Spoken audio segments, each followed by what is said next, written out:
Subhanalladzi asra bi'abdihi lailan minal masjidil haram ilal masjidil aqsa alladzi barakna haulahu linuriyahu min ayatina innahu huwas samiul basir. Yang kami muliakan Al-Mukarram Al-Ustaz Haji Jamhuri, Sarjana Agama Magister Manajemen. Beliau adalah Kepala Seksi Haji dan Umroh di Kantor Kementerian Agama Kabupaten Lampung Selatan. Yang kami hormati Bapak Kepala Desa Titiwangi beserta staf. Yang kami hormati Bapak Kapolsek Kecamatan Candipuro beserta jajarannya. Yang kami hormati Takmir Masjid dan Ketua PHBI Masjid Agung At-Taqwa Candipuro. Kepada anggota Dewan yang terhormat Al-Ustaz Haji Antoni Imam SE, beliau adalah anggota DPRD Provinsi Lampung. Juga kepada anggota Dewan yang terhormat Bapak Edi Waluyo ST, beliau adalah anggota DPRD Kabupaten Lampung Selatan, sekaligus beliau adalah Takmir Masjid Agung At-Taqwa Candipuro. Yang kami hormati para alim ulama, tokoh agama, tokoh masyarakat, dan tokoh pemuda Desa Titiwangi. Dan yang saya hormati pengasuh Pondok Pesantren BUKI Al-Mubarak Candipuro beserta santriwan dan santriwatinya. Yang kami hormati para tamu undangan, kaum muslimin wal muslimat, Rismawati Desa Titiwangi yang insya Allah dimuliakan Allah Subhanahu wa Ta'ala. Alhamdulillahirabbil alamin. Puja-puji syukur kita kehadirat Allah Subhanahu wa Ta'ala, Tuhan yang senantiasa memberikan kita rahmat, nikmat, kesehatan serta kesempatan sehingga kita dapat berkumpul di acara peringatan Isra Mi'raj Nabi besar Muhammad sallallahu alaihi wasallam dan bersilaturahim dalam rangka menuntut ilmu di Masjid At-Taqwa yang kita cintai ini. Salawat serta salam semoga tercurah pada baginda kita Nabi besar Muhammad sallallahu alaihi wasallam yang kita nantikan syafaatnya di yaumil qiyamah insyaallah. Amin ya rabbal alamin. Bapak Ibu hadirin kaum muslimin wal muslimat yang dirahmati Allah Subhanahu wa Ta'ala, di sini saya sebagai pembawa acara akan membacakan susunan acara pada malam hari ini. Susunan acara Isra Mi'raj Nabi besar Muhammad sallallahu alaihi wasallam tahun 1442 Hijriah dan bertepatan dengan tahun 2020 Masehi. Acara yang pertama pembukaan, acara yang kedua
ngenyek banget ngenyang kayak uang kita.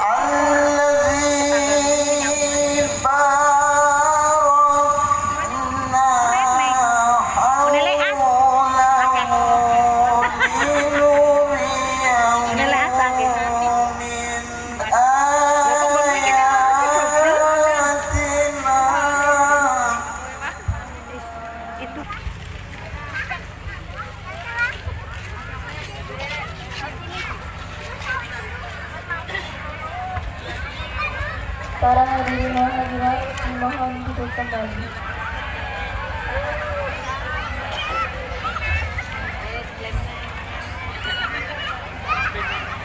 Demikianlah pembacaan selawat Nabi yang dipimpin oleh santriwan-santriwati Pondok Pesantren BUK Al-Mubarakah. Baiklah, kita lanjutkan pada acara berikutnya, yaitu sambutan-sambutan. Sambutan pertama akan disampaikan oleh Ketua PHBI Masjid Agung At-Taqwa Candipuro kepada Bapak Saifuddin Ma'arif. Waktu dan tempat kami persilakan.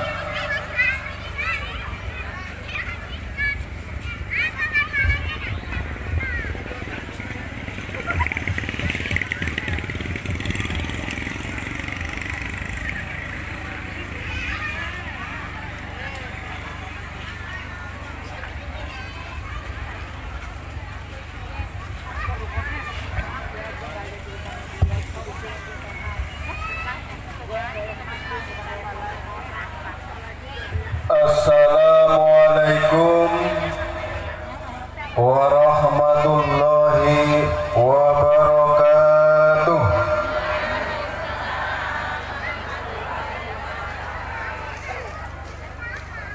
Assalamualaikum warahmatullahi wabarakatuh.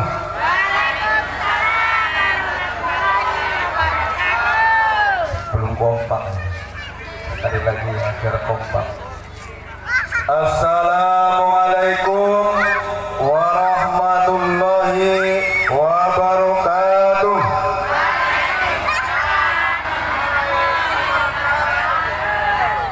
Ahli surga semua.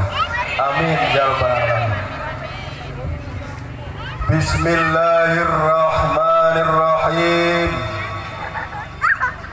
Alhamdulillahi rabbil alamin. Wa bihi nasta'inu ala umuri dunya waddin.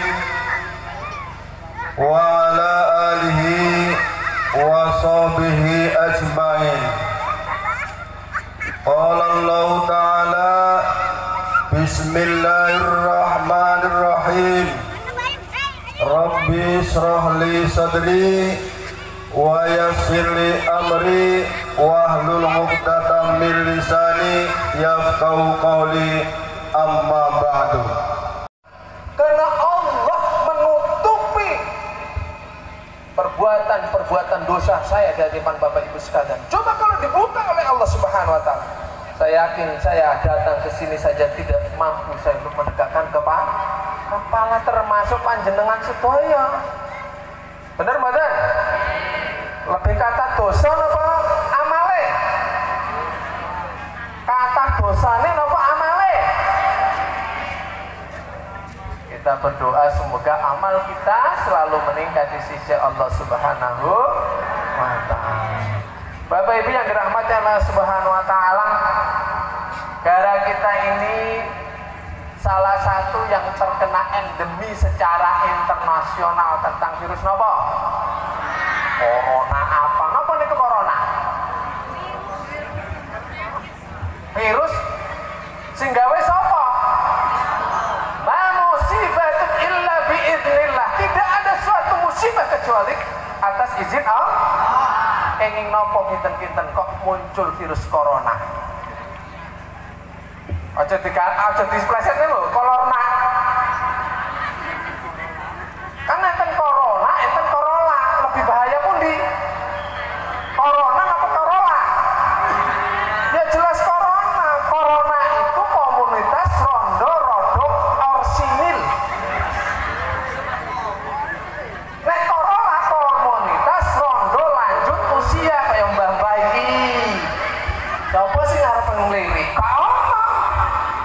Amerika jalan 3.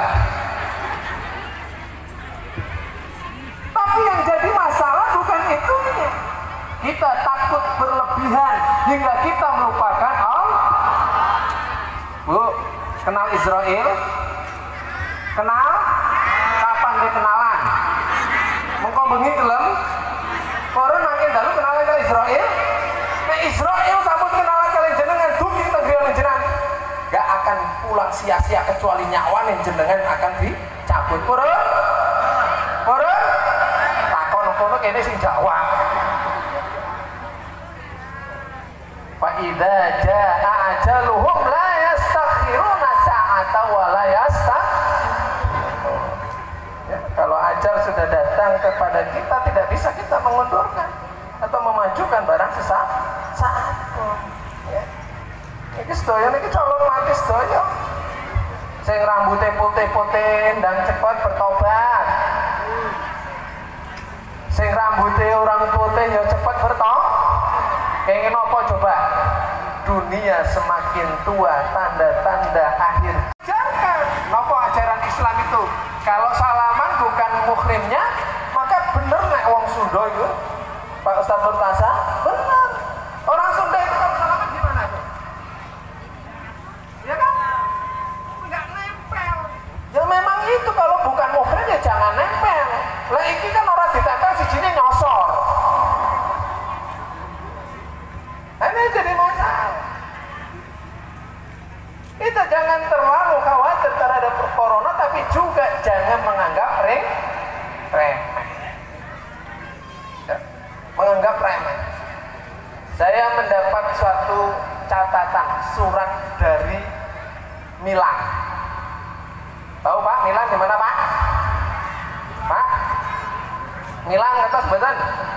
Milan itu negerinya Juventus. Apalagi tuh Inter Milan. Itu sebuah desa yang tak sebuah daerah ke sebuah ibu kota yang memang tadi negara bagian, negara kecil. Itu yang tadinya menganggap biasa saja adanya virus corona itu. Adanya biasa saja, menganggap suatu hal yang biasa, mereka kumpul-kumpul biasa. Sekarang di mereka dikunci, istilahnya lockdown. Keluar rumah nggak boleh, kalau keluar rumah kelihatan aparat pemerintahan ditangkap, disuruh kembali.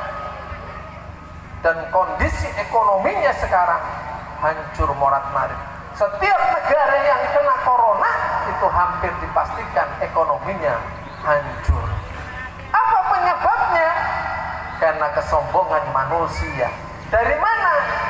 Cina itu merasa kekuatan militernya luar biasa, dia jumawa di hadapan manusia, maka Allah turunkan hanya sebuah virus yang namanya corona, babar bunyaknya. Apakah tidak ada contoh-contoh dulu? Sudah banyak. Kejadian-kejadian sekarang ini kejadian adalah aransemen. Napa diaranser kali Gusti Allah kejadian-kejadian di umat-umat terdahulu. Gampang nih Gusti Allah nih mau hancurkan kita. Oleh karena itu Bapak Ibu sekalian yang dirahmati Allah Subhanahu wa taala, hadis tersebut kan bilang nanti di akhir zaman akan muncul penyakit-penyakit aneh. Siapa yang tidak kena? Umatku yang beriman kepada Allah dan Rasulnya. Kenapa? Karena mereka menjaga wudunya. Jaga wudu.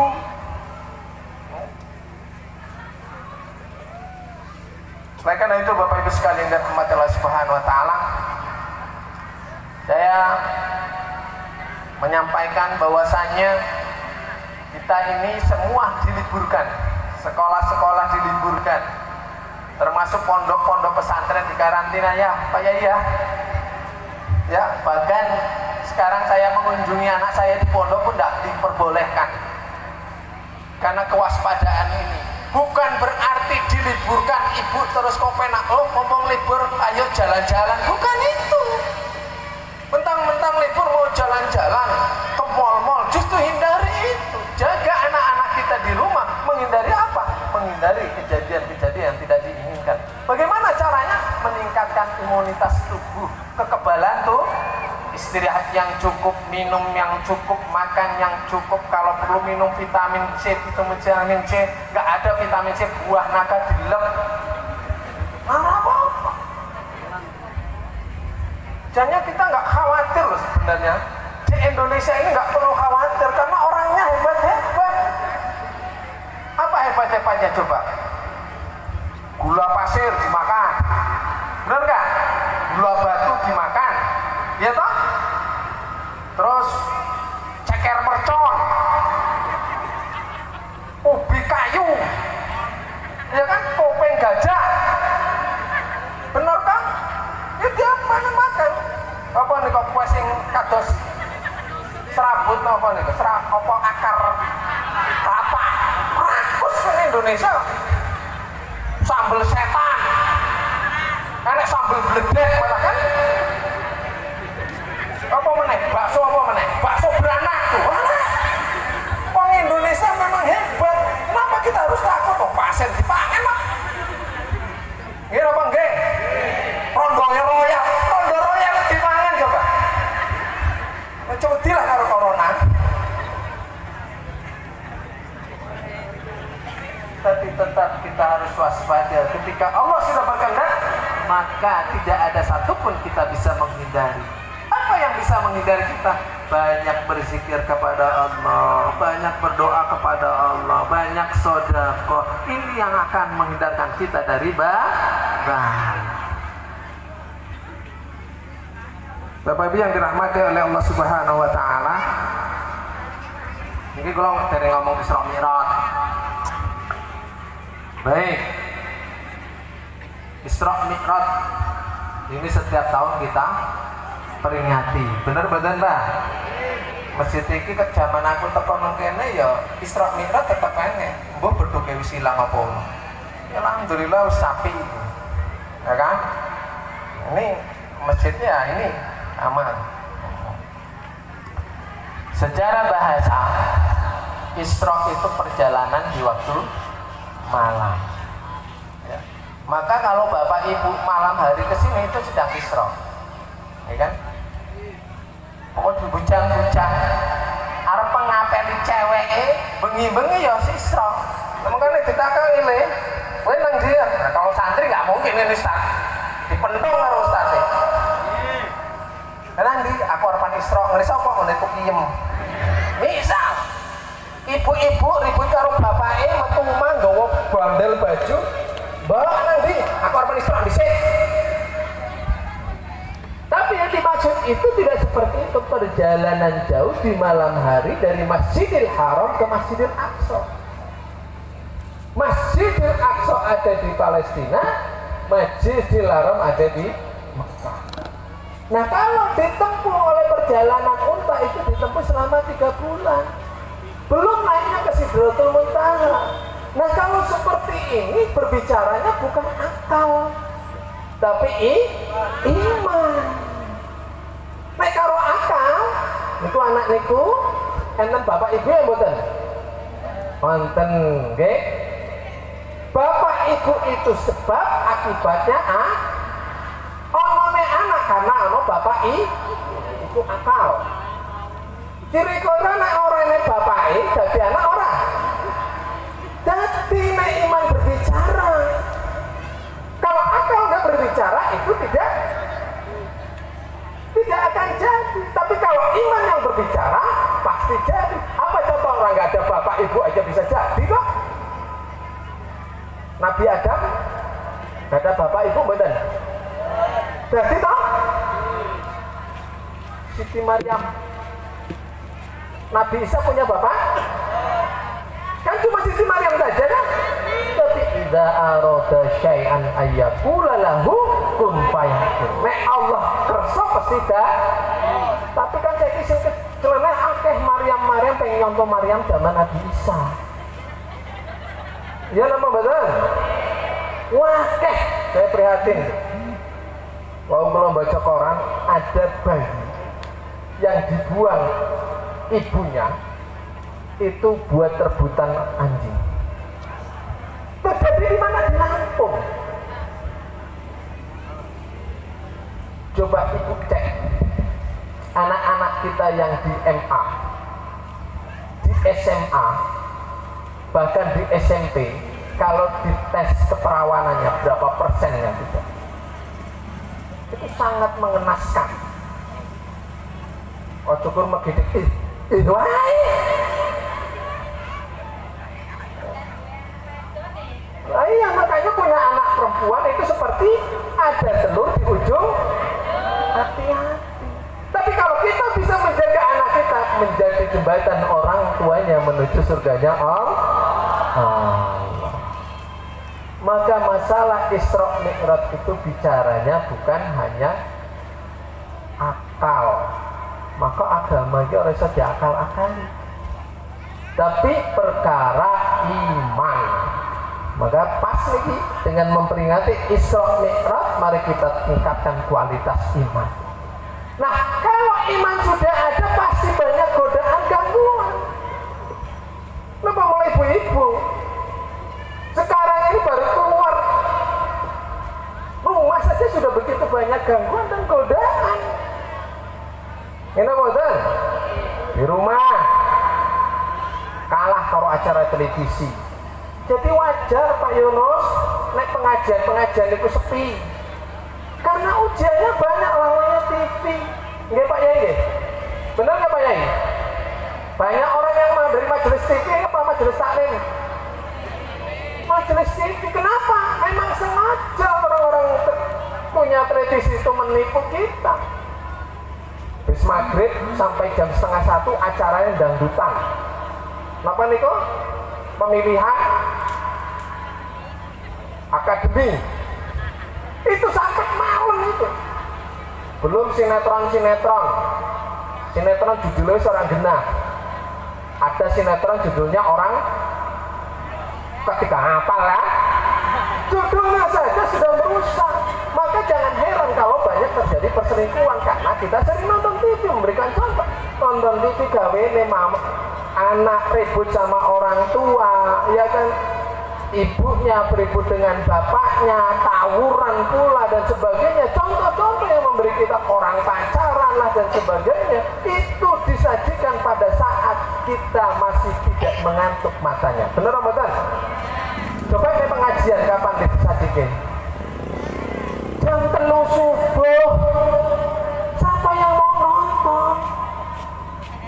Jenengan ngorok. Jam 4 itu sudah mulai berita. Nah, siapa yang mau menonton? Ini ujian-ujian kita semua Bapak Ibu sekalian yang dirahmati oleh Allah Subhanahu wa taala. Kadang bapak ibunya rebutan masalah remote dengan anaknya. Belum masalah HP. HP ini kan ada simbolnya. Yang jauh terasa dekat, yang dekat semakin jauh. Jangan mikir tuh niku, ibunya teng mriki, bapaknya teng mriki, anaknya teng mriku. Ya ibu karo bapak wean dhewe, mbok ngobrol apa?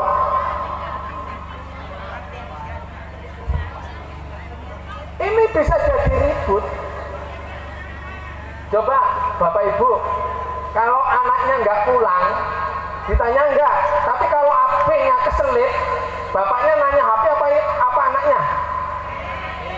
HP itu ditanya, anaknya nggak dipikirkan. Nah inilah ujian-ujian umat kita sekarang ini yang harus kita waspadai.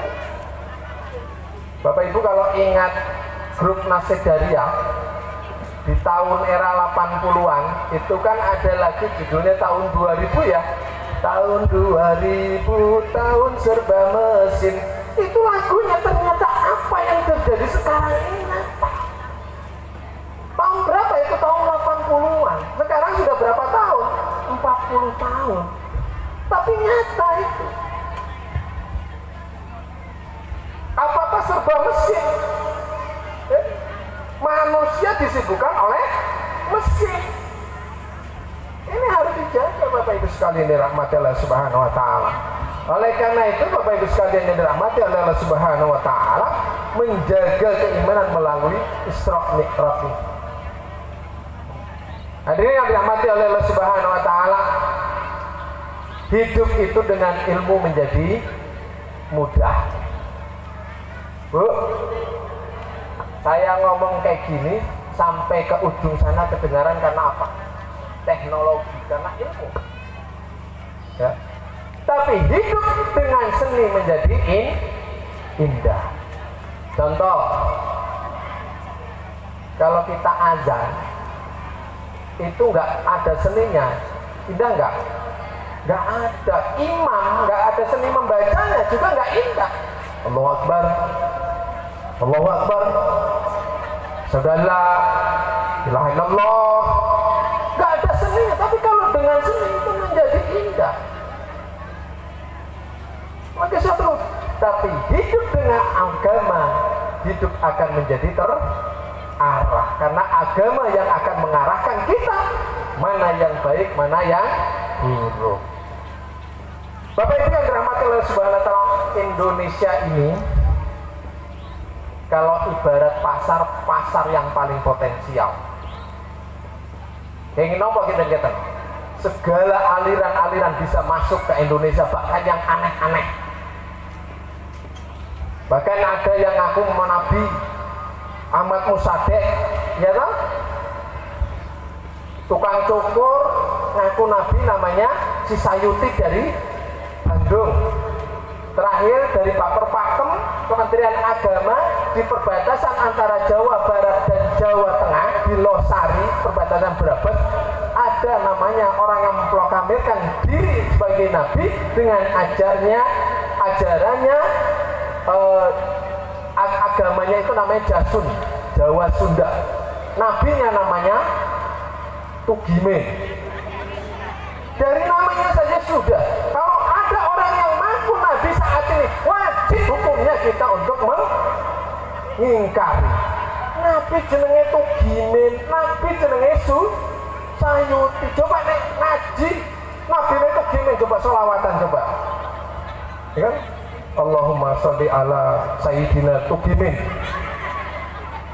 Sallallahu ala Tugimin, sallallahu ala Tugimin. Gak pantas. Inilah dunia.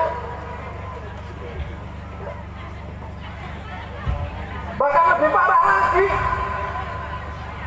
ada yang ngaku sebagai malaikat Jibril. Ingat betul Pak? Ada yang mengaku malaikat Jibril apa? Lia Eden. Malaikat Jibril tapi ditangkap Pak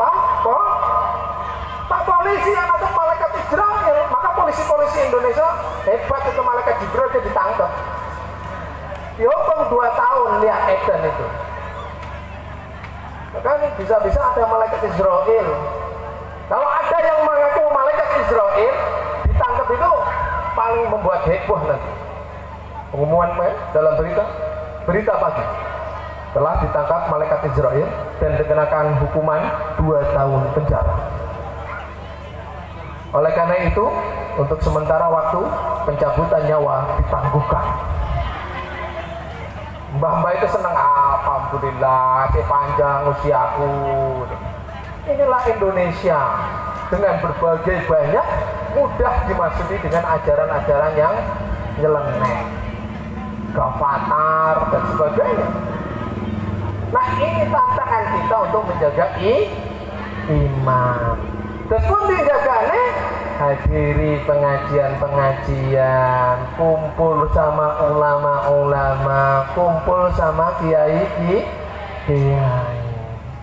Dan itu kan bergeser, ya. Kan? Kalau orang-orang dulu mendapat keberkahan ilmu karena mereka ta'zim kepada para kiai, maka ilmunya berkah. Anak-anak ngaji dititipkan menjadi cepat paham, suruh hafal Al-Quran cepat pinter. Lah saya kira pinter kepiye, kadangan yo kiai ini kurang lantas, ya Allah iki bocah goblok banget ya. Orang munggah-munggah saja. Kenapa bisa jadi nggak berkah? Kenapa kurang pedulinya orang tua? Karena nyantri Korea sana nggak taruh dewe. Nah nanti biayanya nggak ada, orang tua menitipkan seperti dulu. Ke sekolah juga demikian. Antar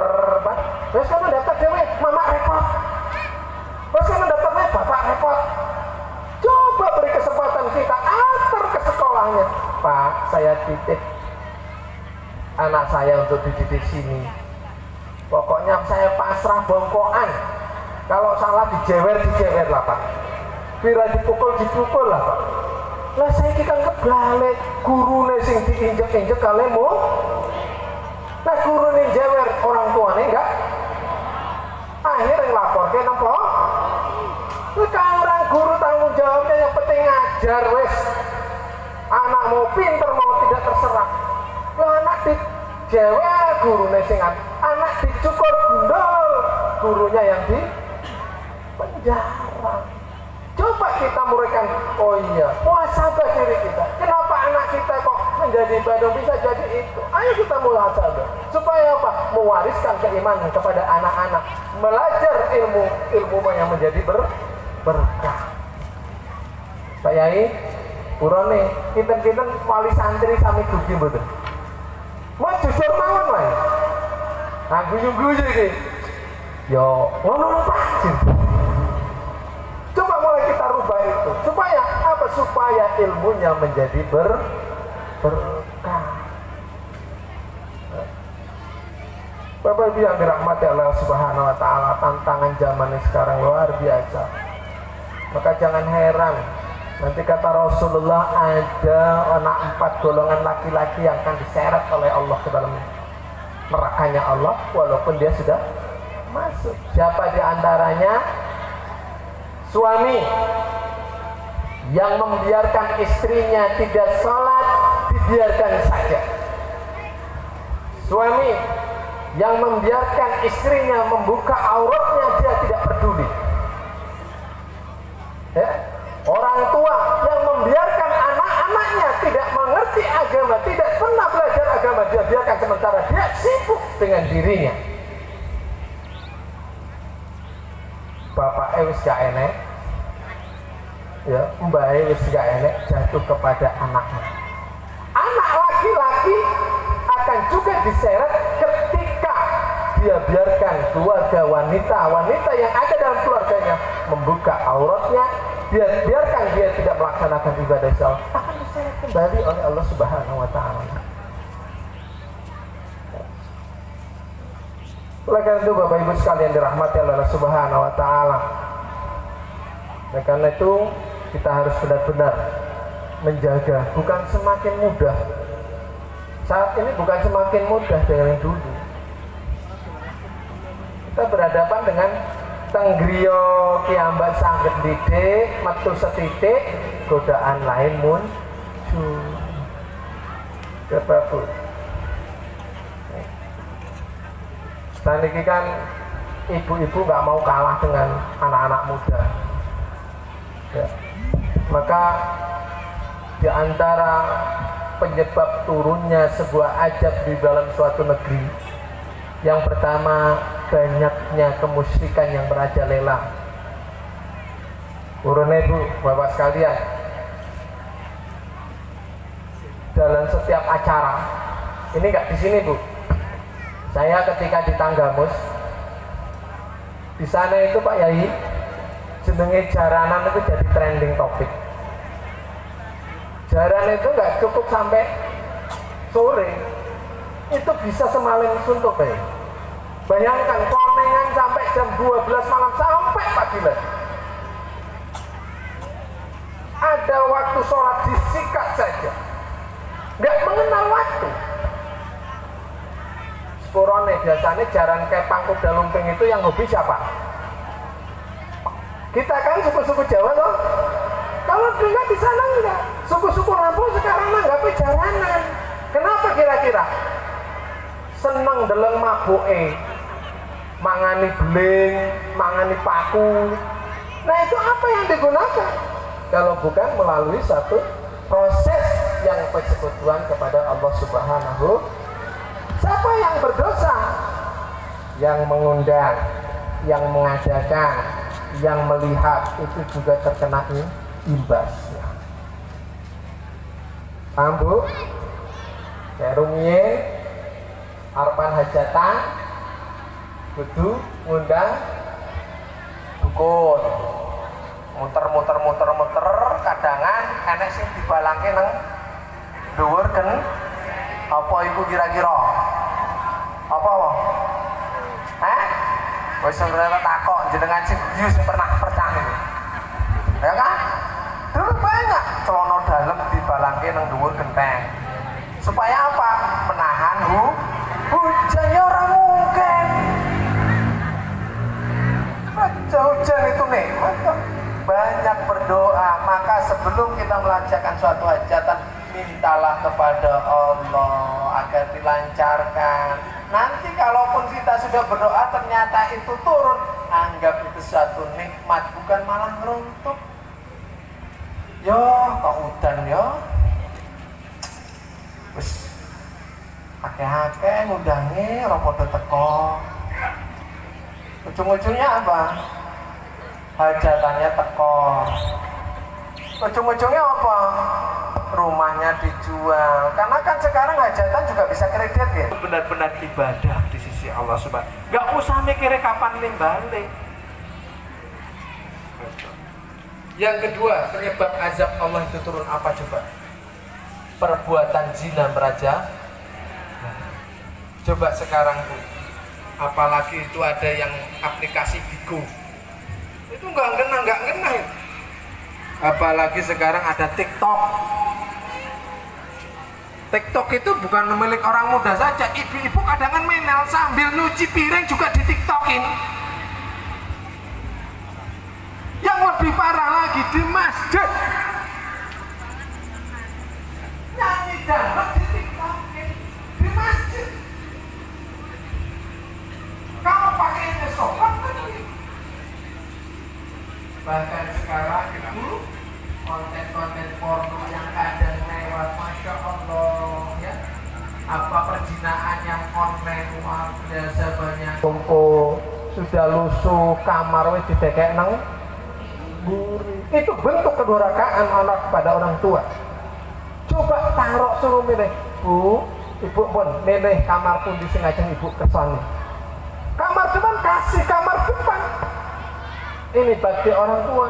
Saya prihatin ketika ada orang tua yang sudah jompo, dia ditaruh di dapur, sementara anaknya asik-asik di depan. Kita akan diperlakukan anak kita sebagaimana kita memperlakukan orang tua kita. Ini penyebab-penyebab dosa yang Allah tidak akan cepat turun azabnya di dunia. Hadirin Bapak Ibu sekalian yang dirahmati oleh Allah Subhanahu wa taala. Isra Mi'raj ada satu momen di mana Allah menurunkan perintah salat. Bedone perintah-perintah ibadah lain dengan perintah salat. Ketika Allah memerintahkan salat, Allah langsung Rasulullah menghadap Allah. Benten kali haji hanya turun ayat, sedekah hanya turun ayat, puasa hanya turun ayat. Kenapa demikian? Karena betapa pentingnya sholat bagi umat Rasulullah Sallallahu Alaihi Wasallam. Maka Rasulullah ngendikan, nek dewe dihisab sholatnya bagus, maka seluruhnya akan bagus. Tapi nak sholatnya sudah tidak benar, pasti semua berimbas. Inna sholata tanha anil fahsyai wal munkar. Sholat saniki lagi trending, lagi tren. Anak-anak muda gemar untuk sholat jamaah. Ada komunitas-komunitas pemuda yang dulu mudanya sering tongkrong bahkan tatoan, sekarang mereka istilahnya hijrah. Di mana-mana mereka untuk memakmurkan jamaah. Nah kalau kita di sini nggak berjamaah, ya nggak keren. Sholat jamaah itu sangat penting. Tolong betul ngertos nih, Pak Yunus. Sama Masjid Taqwa niki nopo sampai penuh terus. Penuh alhamdulillah menjobo. Pak Ustadz sepuluh Pak Yai. Tapi memang seperti itu. Jangan-jangan dulu yang azan suka mbah-mbah itu ya.